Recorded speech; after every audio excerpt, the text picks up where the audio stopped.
setelah kita memahami dengan benar, mudah-mudahan Allah memberi kita kesungguhan hati untuk selalu melaksanakan dan menerapkan ajaran Allah, baik pada saat kita beribadah maupun pada saat dapat berlaku sehari-hari.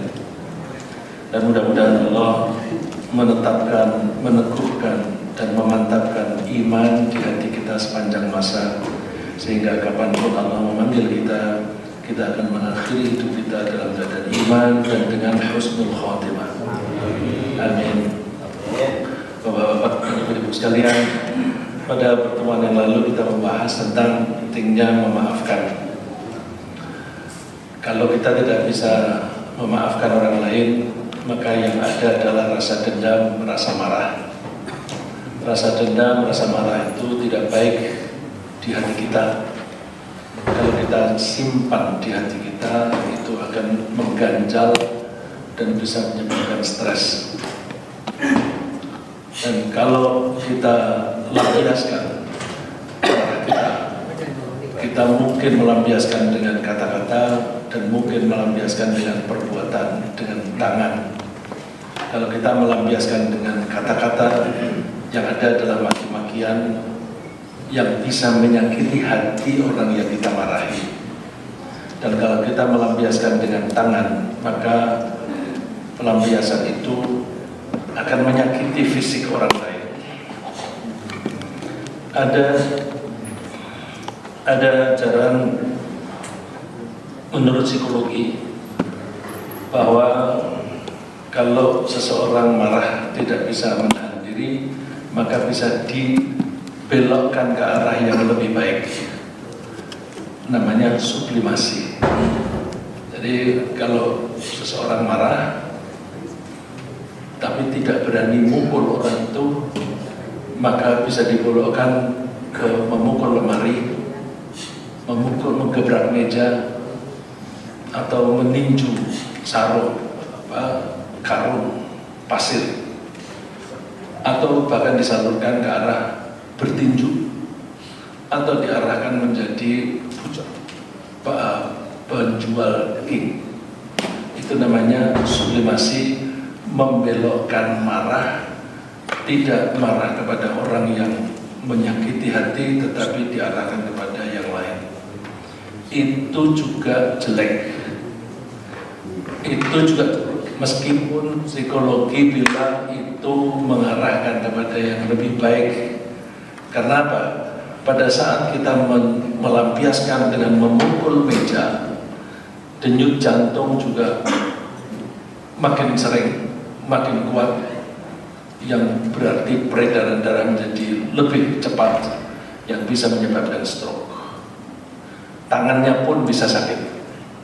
Dan kita juga melihat di televisi atau di video di negara-negara lain ada orang yang menyewakan ruangan untuk melampiaskan marah. Di situ ada televisi, ada barang-barang rumah tangga, disediakan alat pemukul. Silakan gebukin itu, hancurkan untuk melampiaskan marah. Itu tetap tidak baik. Maka kita jangan memakai sains untuk menyelesaikan masalah. Kalau kita punya masalah, rujukannya Quran. Al-Quran itu di atas sains, di atas ilmu pengetahuan. Karena ilmu pengetahuan itu digali, dirumuskan oleh manusia yang ilmunya dan kemampuannya terbatas. Dan manusia itu juga subjektif dan seringkali egois. Maka saran-saran dari manusia kalau tidak mendasarkan diri pada Al-Quran, umumnya juga bias dan partisan, berat sebelah. Oleh karena itu saya mengajak, mari kita selalu merujuk kepada Al-Quran. Bagaimana kalau kita marah? Maka solusinya adalah memaafkan. Kalau kita setiap kali ada orang menyakiti kita memaafkan, maka insya Allah tidak ada dendam di hati kita. Tidak punya dendam itu penting, karena di surga itu tidak ada rasa dendam. Maka kalau ada orang masih punya rasa dendam di dunia, kemungkinan bisa kembali ke surga itu kecil sekali. Saya mengatakan kemungkinan kembali, karena tempat kita yang asli, kampung halaman kita yang asli adalah surga, yaitu tempat tinggal kakek nenek kita, Nabi Adam dan nenek Hawa. Karena di surga tidak boleh ada pelanggaran, tidak boleh ada kesombongan, maka iblis yang sombong langsung diusir dari sana. Nabi Adam karena melanggar larangan Allah, maka diusir dari sana. Tetapi ketika Allah mengusir, Allah berjanji boleh kembali ke sana. Nabi Adam maupun anak cucunya boleh kembali ke surga asal latihan dulu. Latihan dulu itu bagaimana? Kita masih ditolerir melakukan kesalahan asal cepat-cepat kembali bertaubat, mohon ampun kepada Allah Subhanahu wa Ta'ala, maka kita boleh kembali. Nah, kita itu bisa legowo, bisa tidak marah, tidak mukul-mukul pada orang lain kalau di dalam hati kita itu tidak ada rasa dendam. Maka salah langkah yang strategis adalah memaafkan orang yang melakukan kesalahan agar tidak ada rasa dendam di dalam hati kita. Ketika kita kembali ke surga nanti, maka siapapun yang ada di surga, mudah-mudahan kita termasuk yang di sana, maka tidak akan ada yang merasa dendam terhadap orang lain. Coba kita bisa lihat di surat Al-A'raf, surat 7 ayat 43. Surat 7 ayat 43.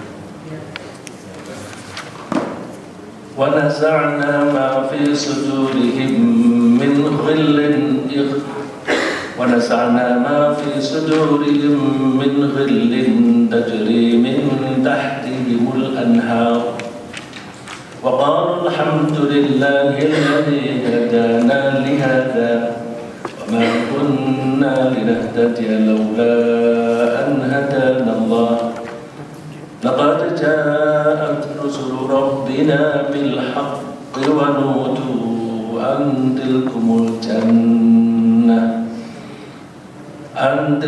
الْجَنَّةُ أُورِثْتُمُوهَا بِمَا كُنْتُمْ تَعْمَلُونَ. Saya mau baca terjemahnya. Dan kami mencabut segala mata kejam yang berada di dalam dada mereka, mengalir di bawah mereka sungai-sungai, dan mereka berkata, segala puji bagi Allah yang telah menuntut kami kepada surga ini, dan kami sekali-sekali tidak akan mendapat petunjuk kalau Allah tidak memberi kami petunjuk.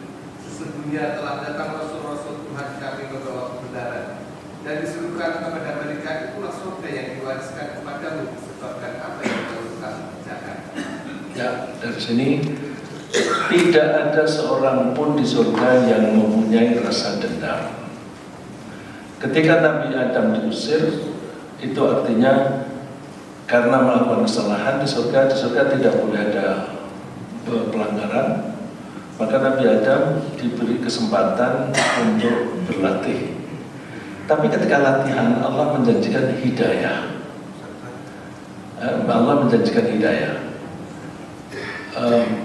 Di surat Al-Baqarah disebutkan bahwa ihbitu misra, ihbitu ba'dukum li ba'din adu, keluarlah kalian dari surga.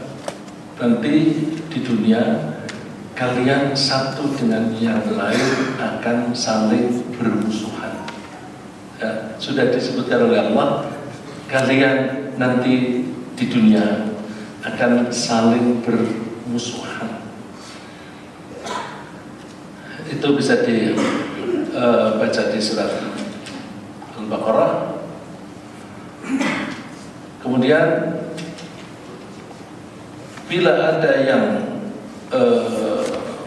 bertikai, maka hendaklah mengikuti hidayah dari Allah, dan Allah akan selalu memberi hidayah. Di surat Al-Baqarah ayat 38, Allah mengatakan, "Qul nahbitu minha jami'an, fa imma ya'tiyannakum minni hudan faman tabi'a hudaya fala khaufun 'alaihim wa la hum yahzanun."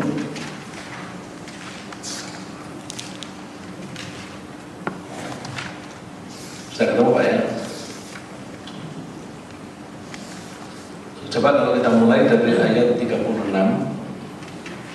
Ayat 36, فَأَزَلَّكُمَ الشَّيْطَانُ عَنْهَا فَأَخْرَجَكُمَا مِمَّا كَانَا فِيهِ وَقُلْنَا اهْبِطُوا بَعْضُكُمْ لِبَعْضٍ عَدُوٌّ وَلَكُمْ فِي الْأَرْضِ مُسْتَقَرٌّ وَمَتَاعٌ إِلَى حِينٍ. Kita mulai dari 36 dulu. Coba siapa yang baca terjemahannya? Lalu keduanya ekor dan suka itu dan dikeluarkan dari keadaan semua, dan kamu berfirman, turunlah kamu, sebagian kamu menjadi musuh bagi yang lain, dan bagi kamu ada tempat kediaman di bumi dan kesenangan hidup sampai waktu yang ditentukan. Jadi potensinya manusia di dunia ini akan selalu berantem. Apa saja alasannya itu bisa menjadi penyebab berantem. Salah satu penyebab utama yang secara umum adalah karena resources, sumber daya di dunia itu terbatas. Dimulai dengan zaman putra-putra Nabi Adam. Karena jumlah wanita terbatas, ada yang berebut wanita sampai berantem, sampai membunuh orang lain. Karena sumber daya wanita terbatas, maka berantem. Dan sampai sekarang, karena sumber daya alam itu terbatas, maka sumber daya atau suatu negeri yang banyak sumber dayanya, maka dia akan diincar oleh negara lain. Misalnya di Timur Tengah, itu negara-negara yang kaya minyak, maka itu akan selalu diperebutkan negara-negara yang mempunyai atau merasa mempunyai kekuatan yang besar, dan itu merebut daerah lain untuk sumber daya itu berlangsung dari dulu sampai sekarang. Misalnya suku di Timur Tengah suatu saat di Palestina itu diduduki oleh kerajaan Romawi, kemudian diperebutkan oleh kerajaan Persia, dan perang di antara dua kerajaan itu terus-menerus berulang-ulang, karena siapa yang kalah nanti akan dendam, nanti akan merebut kembali, sampai turunlah surat Ar-Rum, ghulibatir Rumu fi adnal ardi wa hum min ba'di ghalabihim saghlibun. Karena memang selalu mereka itu berebut. Kenapa daerah itu diperebutkan? Karena daerah itu banyak barokah. Seperti disebutkan oleh Allah, bahwa Nabi Ibrahim dan Nabi Lut itu diselamatkan dari Babylon dan dipindahkan oleh Allah ke negeri yang penuh barokah. Penuh barokah karena di sana banyak rezeki. Nah, karena di situ banyak rezeki, maka akan diperebutkan. Nah, sekarang kita merasakan bahwa Indonesia ini, banyak orang khawatir bahwa Indonesia ini yang banyak natural resources-nya akan menjadi perebutan oleh negara lain yang kuat. Ada yang ingin merebut emasnya, ada yang ingin merebut minyaknya dan sebagainya.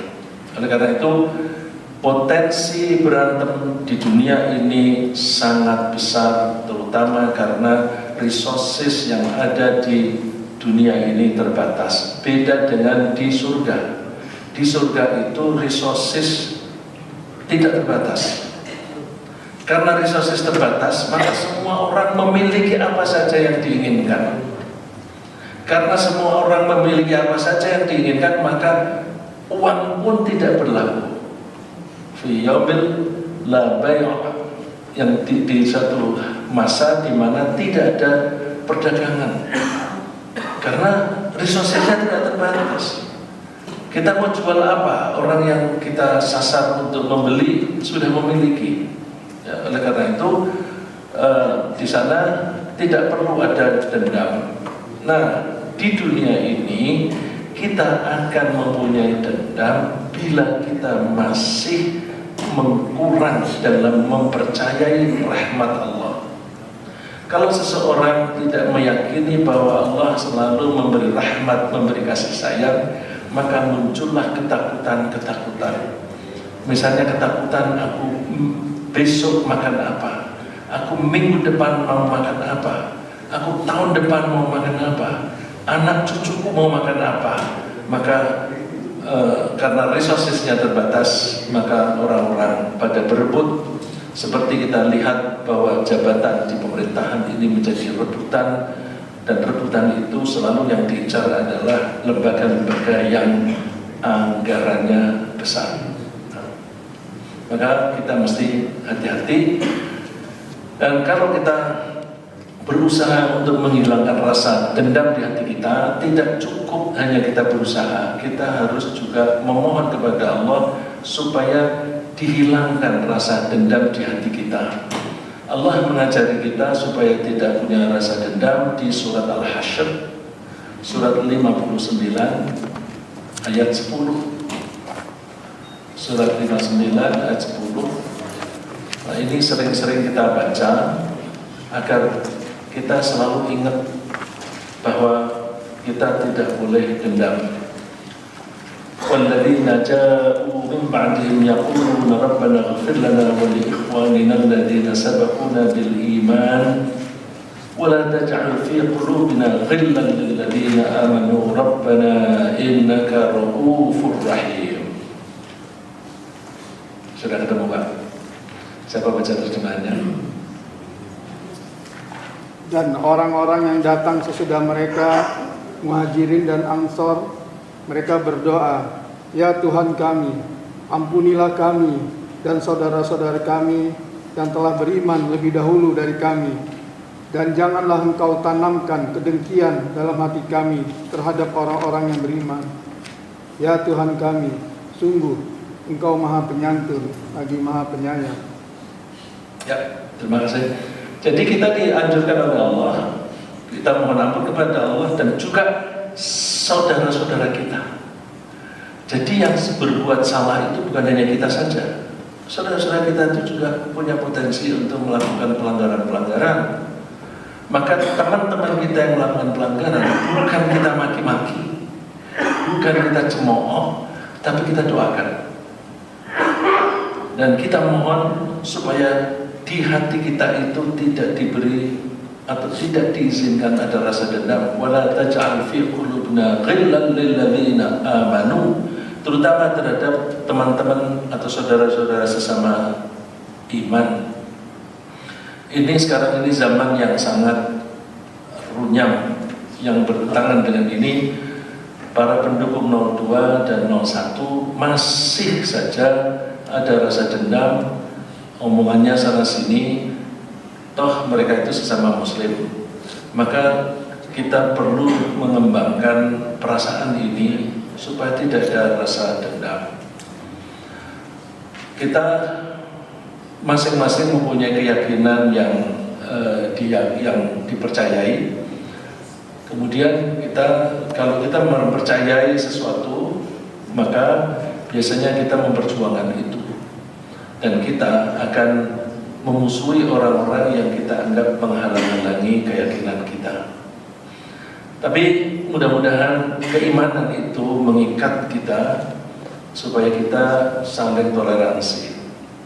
Para sahabat bila mendapatkan informasi yang salah, misalnya ada seseorang lapor kepada Ibu Aisyah bahwa seseorang, misalnya Abdullah bin Umar, mengatakan sesuatu tentang umrohnya Rasulullah itu pada waktu apa, pada bulan apa. Ibu Aisyah meralatnya, tapi bukan bilang bahwa oh Abdullah bin Umar itu salah, tidak. Tapi jawabannya, mudah-mudahan Allah mengampuni Abu Abdurrahman. Abdullah bin Umar itu punya anak namanya Abdurrahman. Jadi bukan dimaki tetapi malah didoakan. Kalau kita mempunyai perasaan yang semacam ini, insya Allah Indonesia ini makmur karena kita itu bisa bersatu. Bahkan kadang-kadang perselisihan itu bukan karena natural resources, bukan karena sumber daya alam, tetapi karena kepercayaan tadi. Misalnya orang yang mempercayai mazhab A, dia keberatan dengan mazhab B, padahal perbedaan mazhab itu tidak jadi masalah asal imam kita tetap Nabi Muhammad SAW. Orang gontok-gontokan memperjuangkan aliran A, aliran B, padahal aliran A dan B dua-duanya merujuk kepada Al-Quran dan hadis. Jadi itu berarti perbedaannya hanya di penafsiran. Karena perbedaan dalam penafsiran dan sepanjang itu masih bisa nyambung ke dalam logika bersesuai dengan Al-Quran dan hadis, maka kita toleran. Karena kita tidak biasa mentoleransi dan di hati kita ada rasa dendam, maka yang terjadi pertikaian. Dan Anda dipermasalahkan kalau ada orang yang perjuangan semacam itu, kalau begitu kamu tidak konsisten. Sesekali ikut mazhab Syafi'i, sesekali ikut mazhab Hambali dan sebagainya. Kita berusaha konsisten bahwa imam kita hanya satu, yaitu Nabi Muhammad. Kalau kita konsisten imam kita Nabi Muhammad, ulama-ulama itu adalah guru-guru kita. Sepanjang guru-guru kita itu bisa mempertanggungjawabkan pendapatnya itu dari Al-Quran dan hadis, maka kita silakan memilih yang mana yang dipakai. Tidak usah berantem. Nah, karena kita itu mempersempit keislaman kita, seolah-olah Islam itu NU, seolah-olah Islam itu Muhammadiyah, seolah-olah Islam itu Salafi. Saya kasih contoh, ada wartawan tanya kepada warga di Madura, Pak, orang Madura umumnya agamanya apa, Pak? Alhamdulillah 90% Islam. Kalau begitu ada yang non-muslim, yang 10% agamanya apa, Pak? Apa, Pak? Muhammadiyah. Ya Allah, jadi dianggap Muhammadiyah itu bukan muslim. Ini sumber pertikaian. Maka kita jangan begitu ya. Alhamdulillah, insya Allah masjid ini bisa Pak ya. Insya Allah masjid kita ini bisa bersatu. Ini perlu Pak, karena saya suka membaca, misalnya Bapak bisa baca itu publik ya, itu publik karena ada domain suarakristen.com, buka. Nanti mereka itu membahas bagaimana cara mereka mengembangkan agama mereka, bagaimana mereka bisa menguasai politik, bagaimana dan sebagainya. Itu kita pelajari, kita fahami. Kalau kita fahami, kita insya Allah kemungkinan bersatu lebih besar. Karena apa? Kita biasanya bisa bersatu ketika kita menghadapi musuh yang sama dari luar. Dan Allah mengatakan bahwa Allah akan mengampuni orang-orang yang mau memaafkan orang lain. Ya, misalnya Allah berfirman, "In tubdu khairan aw tukhfuhu aw ta'fu an su'in fa innallaha kana 'afuwan qadira." Di surat An-Nisa ayat 149.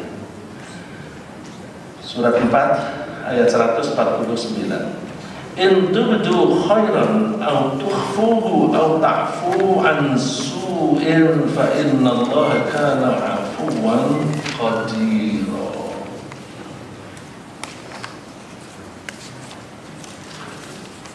Sudah ketemu Pak? Siapa yang kenal terjemahannya? Jika kamu melakukan sesuatu kebaikan atau menyembuhkannya atau memaafkan sesuatu kesalahan orang lain, sesungguhnya Allah Maha lagi Maha Kuasa. Ya, jadi kalau kita mau memaafkan orang lain, Allah akan memaafkan kita. Bagaimana kita minta Allah memaafkan kita kalau kita sendiri tidak bisa memaafkan orang lain? ayat ini senada dengan hadis misalnya begini, aunullahi fi aunil abdi maka al abdu fi auni akhi. Allah akan menolong seorang hamba selama hamba itu mau menolong sahabatnya atau menolong temannya. Jadi kalau kita ingin ditolong oleh Allah, kita tolong dulu orang lain. Kalau kita ingin diampuni oleh Allah, ampuni dulu orang lain. Kalau kita sendiri tidak bisa mengampuni orang lain, bagaimana kita minta diampuni oleh Allah? Ya, jadi selalu kita mulai dari diri kita sendiri agar kita baik, kemudian kebaikan itu kita salurkan kepada orang lain, lalu kita mengharapkan Allah baik kepada kita.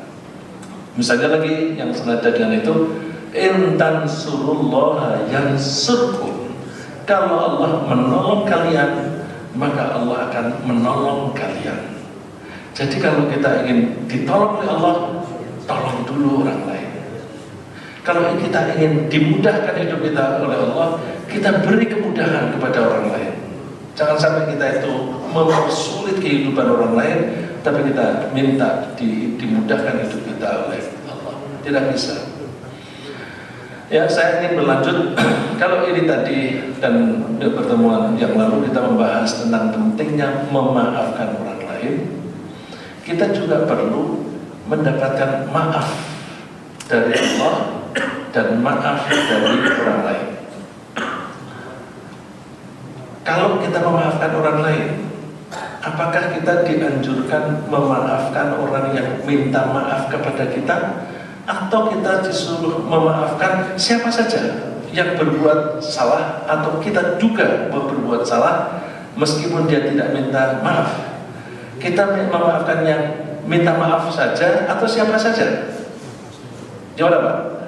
Siapa saja, meskipun tidak minta maaf.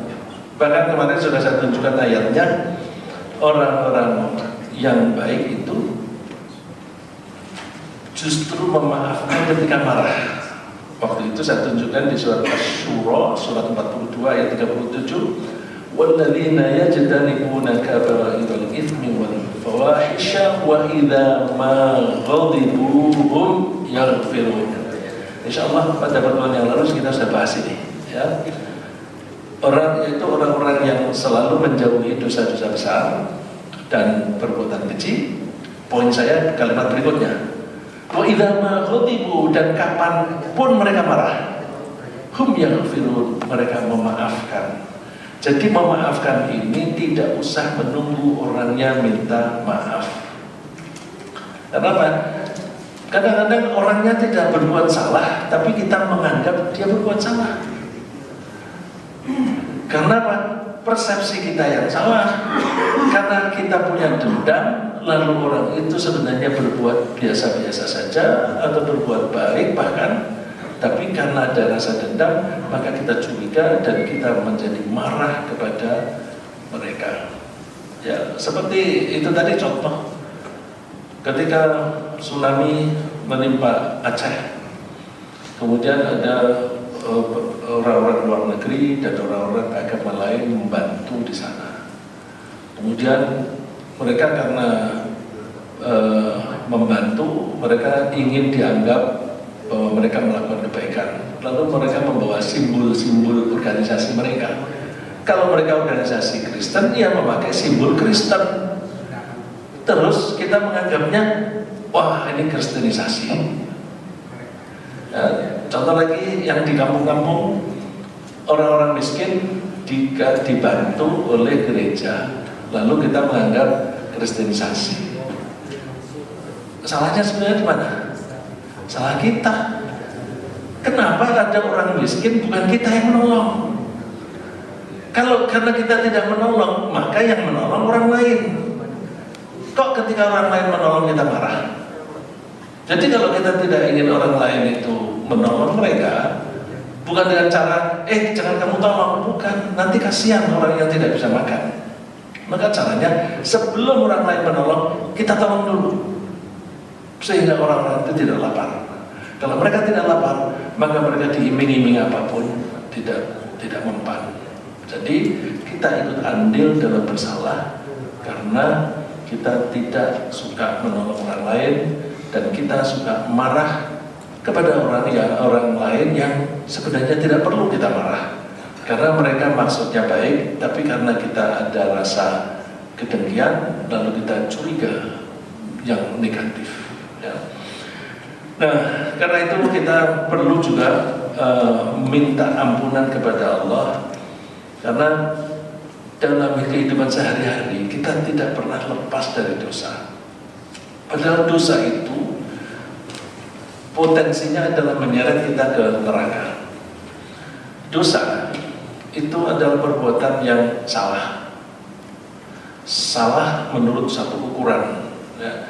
Kalau ukuran itu adalah tuntunan Allah, maka kesalahan itu kita sebut dosa. Tapi kalau yang dilanggar itu, kesalahan itu berkaitan dengan peraturan manusia, kita menganggapnya itu kriminal. Ya, kalau itu bertentangan dengan undang-undang. Ya, kesalahan apapun sebenarnya yang kita lakukan itu berakibat buruk pada kita sendiri.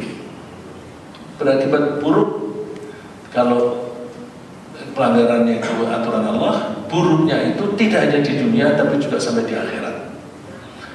Tempo hari kalau nggak salah saya kasih contoh, misalnya orang melanggar lampu merah. Lampu merah mestinya kita tunggu sampai hijau baru kita jalan.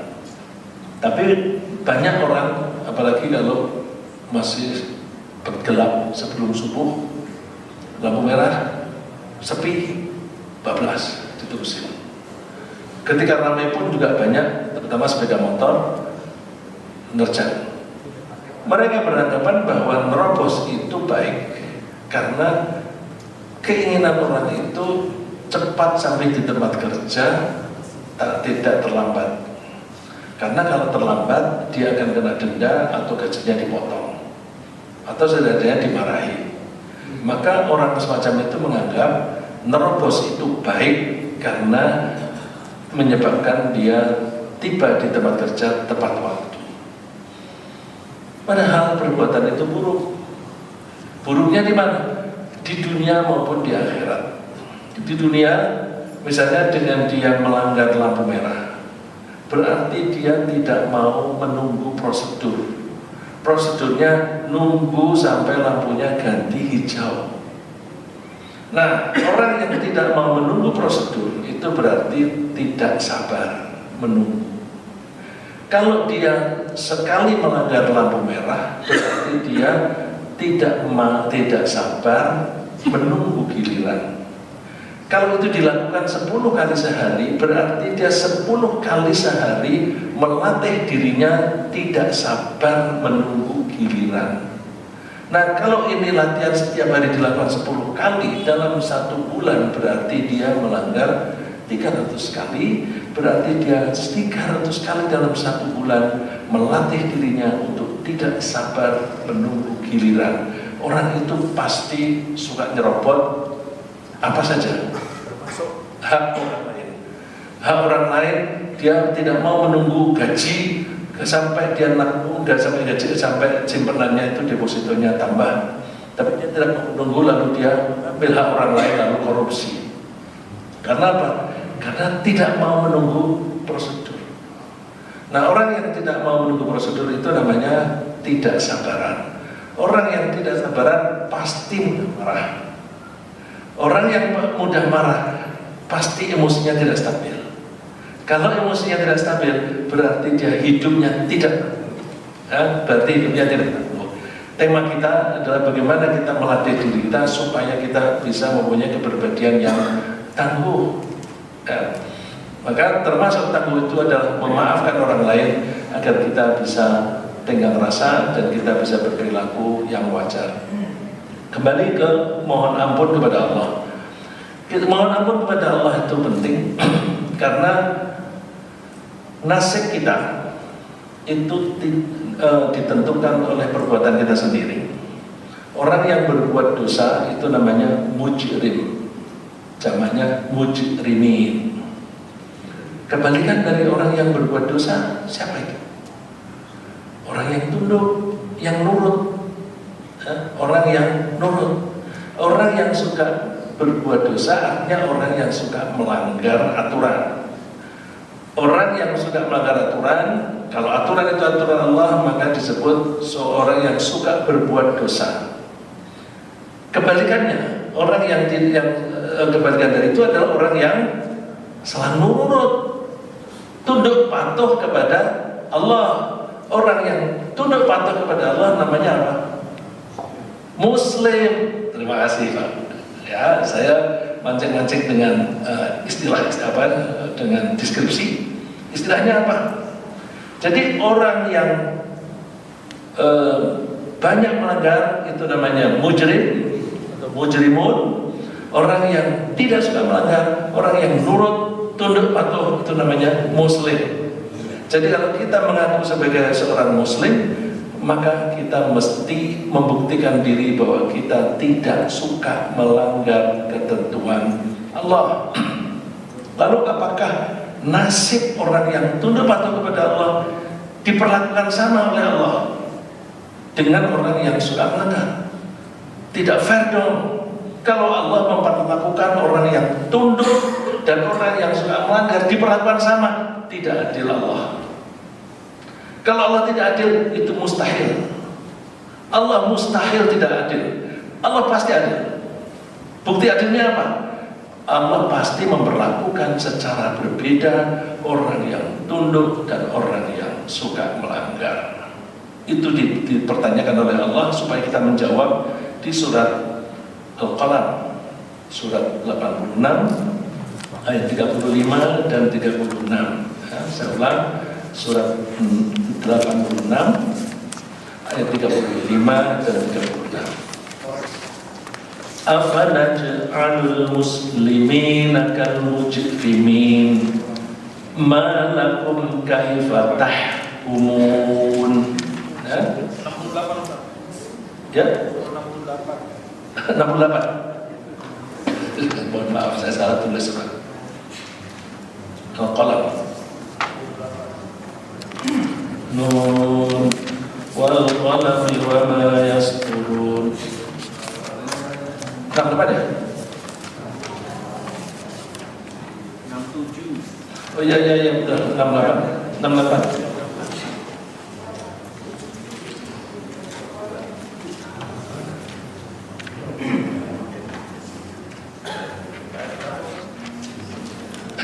Mohon maaf, bukan 86 tapi 68. Surat Al-Qalam, nama suratnya benar Al-Qalam, surat 68, ayatnya 35 dan 36. Afanaj'alul muslimina kal mujrimin. Ini ada istilah al-muslimin dan al-mujrimin. Ma lakum kaifa tahkumun. Siapa yang baca terjemahnya? Maka apakah patut kami menjadikan orang-orang Islam itu sama dengan orang-orang yang berdosa, orang kafir itu? Apakah menurut demikian? Bagaimana kamu mengambil keputusan? Mengambil keputusan, mengambil kesimpulan. Ya, bagaimana kalian mengambil kesimpulan? Kok Allah memperlakukan sama orang yang tunduk dan orang yang suka melanggar? Kalau kita mengharapkan sama perlakuannya, itu sama dengan kita menganggap Allah tidak adil. Nasibnya tentu beda. Bisa dilihat misalnya tadi ada istilah mujrim, ya, ada istilah mujrim. Kita bisa dilihat di surat Toha, surat 20 ayat 74. 20:74, istilah mujrim. Innahu may ya'ti rabbahu mujriman fa inna lahu jahannam la yamutu fiha wa la yahya. Ya, sudah ketemu?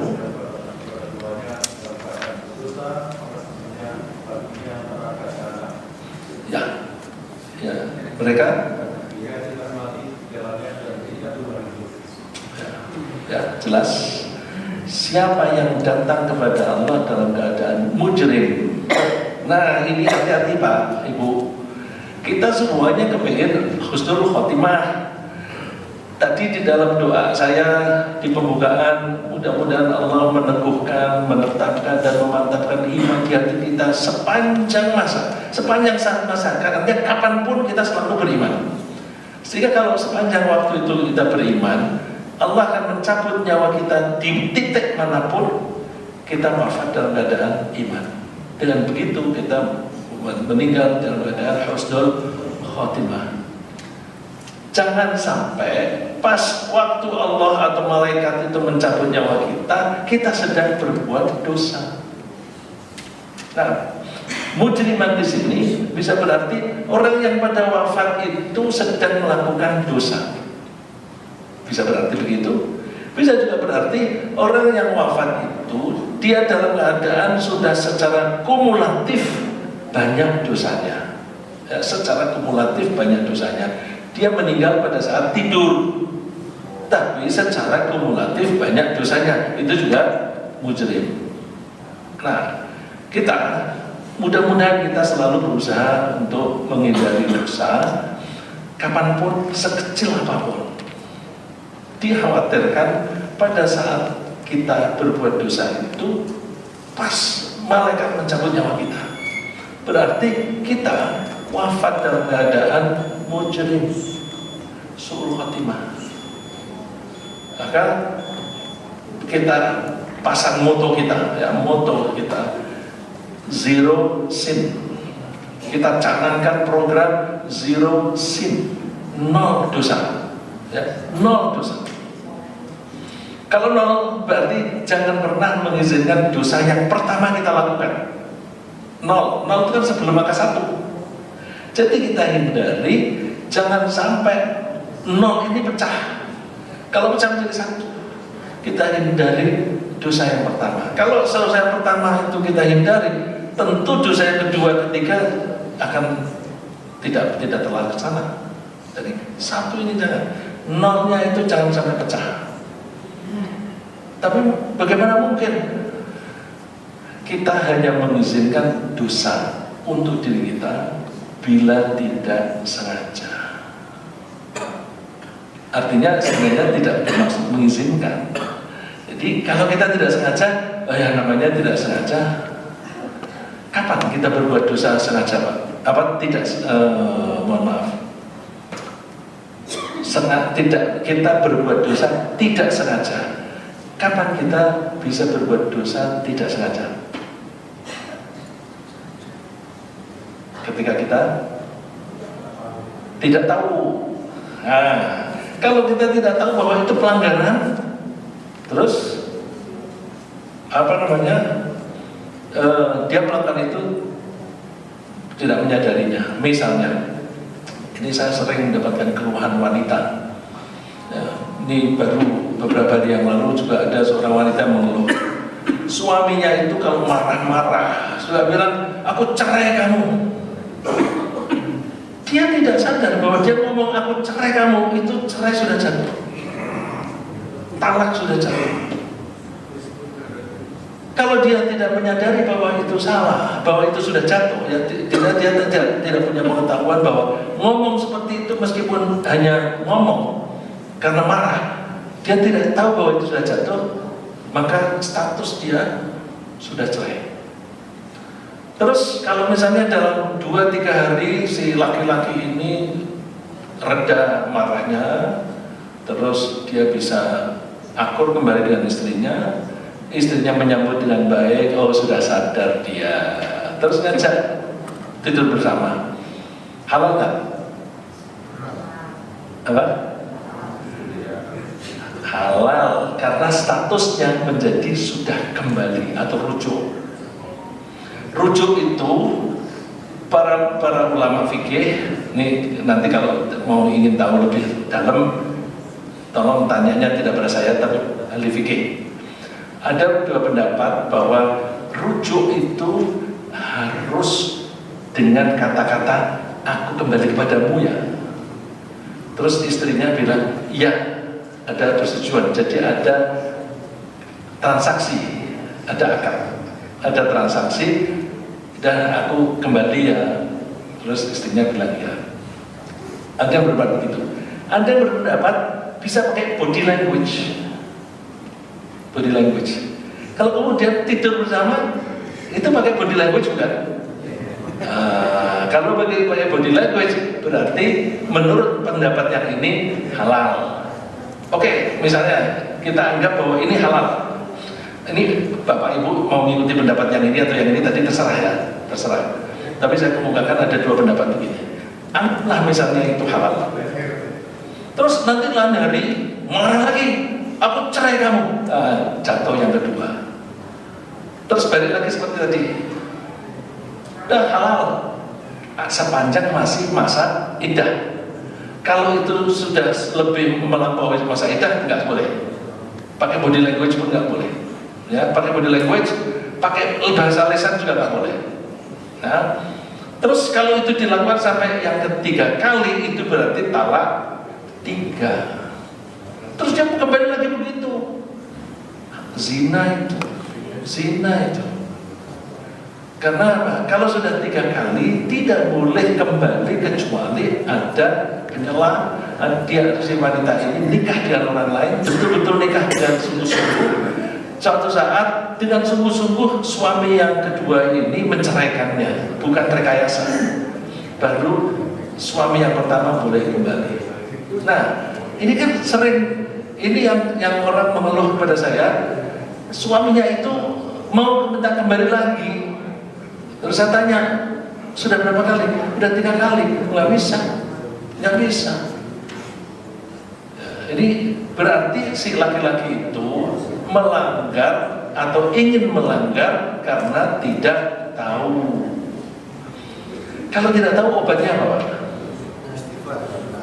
Ngaji. Ya karena orang itu nggak pernah ngaji. Ya, karena nggak pernah ngaji. Jadi laki-laki ini anaknya orang kaya, dulu dimanjakan oleh orang tuanya. Kan dia biasa dapat duit dari bapaknya banyak. Dia menganggap gaji kecil begini, terus dia keluar ngelamar tempat lain, gajinya kecil lagi. Mana ada fresh graduate yang gajinya tinggi. Nah, dia mengharapkan gajinya tinggi. Akhirnya dia tak umurnya tambah tua, pengalaman tidak ada, dia melamar, tidak ada yang menerima. Sampai tua dia tidak bekerja, dia hanya main burung merpati.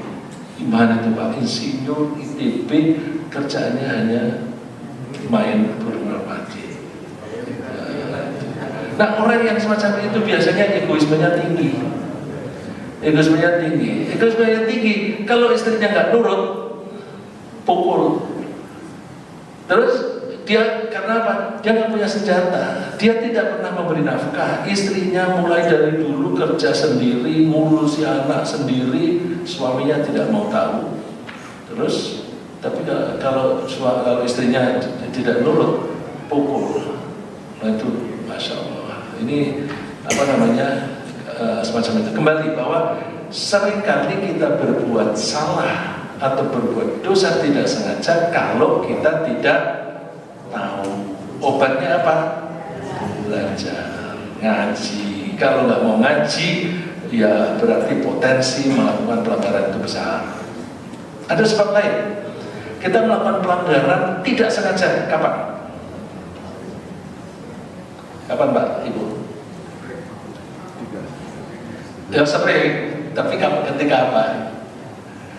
Kalau tadi kan ketika kita tidak tahu, lalu kita melakukan pelanggaran. Apa lagi yang menyebabkan kita melakukan dosa tidak sengaja? Apa? Lupa.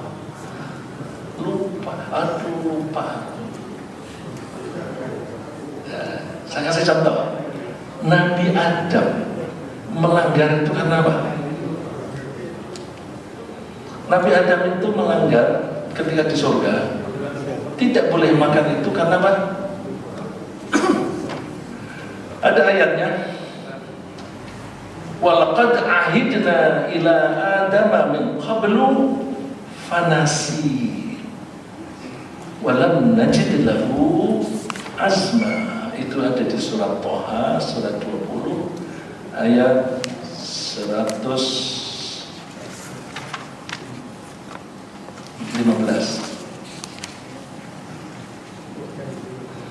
Walaqad ahidna ila Adama min qablu fanasi wa lam najid lahu azma. Coba yang baca semuanya. Dan sesungguhnya telah kami perintahkan kepada Adam dahulu, maka dia lupa akan perintah itu dan tidak kami dapati padanya kemauan yang kuat. Jadi potensi pelanggaran lupa. Kalau tadi kita melakukan pelanggaran karena tidak tahu, obatnya belajar. Kalau lupa, obatnya apa? Apa Pak? Oh ya, semuanya minta ampun, tapi supaya tidak lupa. Kalau tadi kan supaya kita tahu sehingga tidak melanggar, ya belajar. Kalau ini kita melakukan pelanggaran karena lupa, supaya kita tidak melanggar karena lupa. Caranya gimana? Apa? Di ayat ini ada jawabannya, Pak. Di ayat ini ada jawabannya. Ya, mohon maaf, saya mengajak berpikir nih. Coba baca lagi yang teliti supaya kalau kita baca Al-Quran itu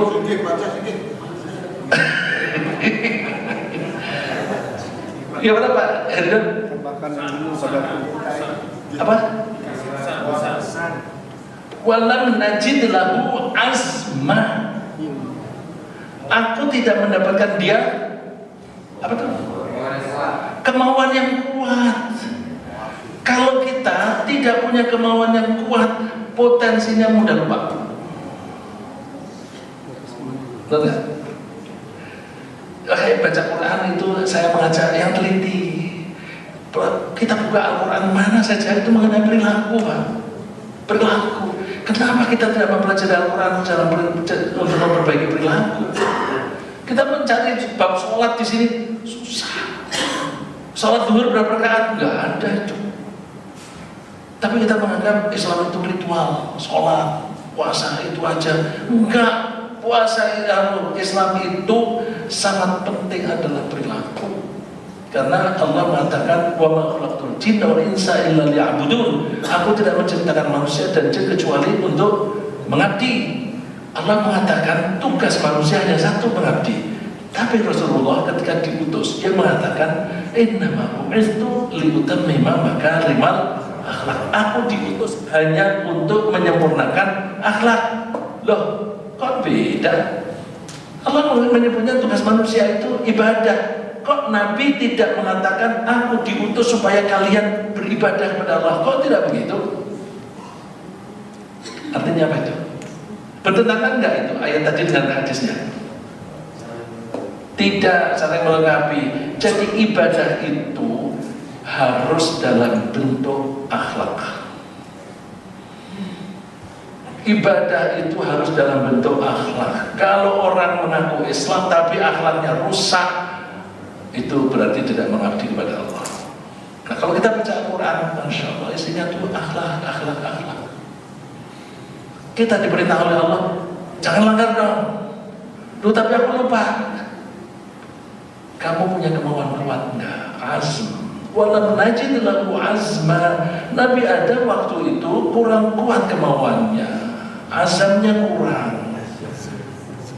Nabi Adam itu kakek kita, yang berarti kita membawa gen dari Nabi Adam. Kalau Nabi Adam punya potensi kurang serius, kita juga punya potensi untuk kurang serius. Maka kesalahan kakek kita jangan kita ulangi. Caranya kita bersungguh-sungguh ketika membaca Al-Quran, mendengarkan hadis, komitmen aku mau laksanakan ini, aku mau laksanakan ini dengan kemauan yang kuat. Setuju Bapak Ibu? Nah, kalau setuju kita akhiri sampai di sini. Pupuk kita itu mengakhiri dengan komitmen. Mari kita laksanakan ajaran Allah, ajaran Rasulnya. Kita jangan bertikai, jangan ada dendam di hati kita. Mudah-mudahan Allah membuat hati kita selalu tentram. Kalau kita tentram karena iman, mudah-mudahan kita dipanggil oleh Allah, ya ayyatuhan nafsul mutmainnah, irji'i ila rabbiki radiyatan mardiyah, fadkhuli fi ibadi wa dkhuli jannati. Terima kasih. Assalamualaikum warahmatullahi wabarakatuh.